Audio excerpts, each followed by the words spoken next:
The evening carried a stillness that made every sound feel heavier. James sat at the table with Clara, the meal untouched, his fork idle on the edge of his plate.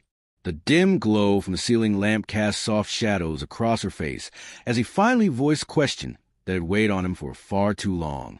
"Clara," he began, his voice calm but uncertain, "why did you marry me?" He waited for affection in her reply. Something tender, something that would soothe the doubt gnawing inside him. Instead, her answer cut through the silence like ice. "Because you seemed simple, safe, someone I wouldn't have to put much effort into." The words pierced deeper than she realized, sharper than any argument could have been. James leaned back in his chair, letting her response hang between them. His chest tightened, but anger never rose. Instead, a strange clarity settled over him. He didn't push back. He didn't ask her to explain. He only nodded, as if quietly folding away the truth she had finally spoken. The rest of the evening passed with Clara talking idly, unaware of the devastation she had planted in him. When she retired to bed, James lay awake, staring at the ceiling, his mind racing with thoughts he couldn't speak aloud. He finally understood. Their marriage had been built on convenience, not love. And he decided his answer would not come in an argument. It would come in a way she could never anticipate. The next day, James followed his routine as though nothing had changed. He brewed coffee, kissed her on the cheek, and left for work with a steady calm.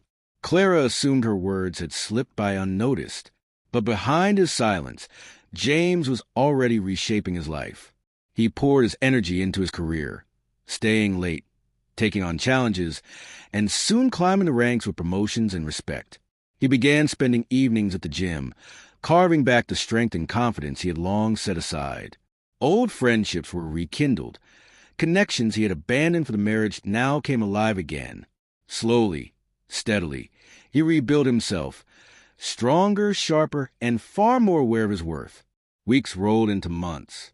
Clara started to sense the distance, the way his gaze no longer lingered on her, the way his world no longer revolved around her presence.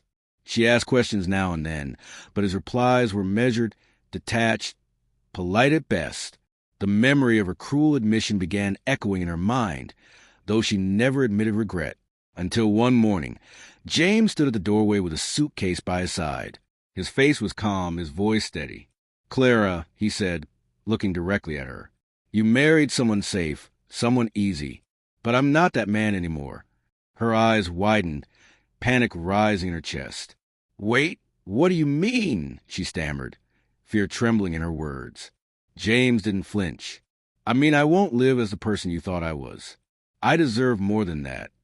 The power in his voice shook her far more than anger ever could. He turned and walked away, not with bitterness, not with a slammed door, but with quiet finality. For Clara, the silence he left behind carried the weight of her own cruelty. For James, it was not just the end of their marriage. It was the beginning of freedom.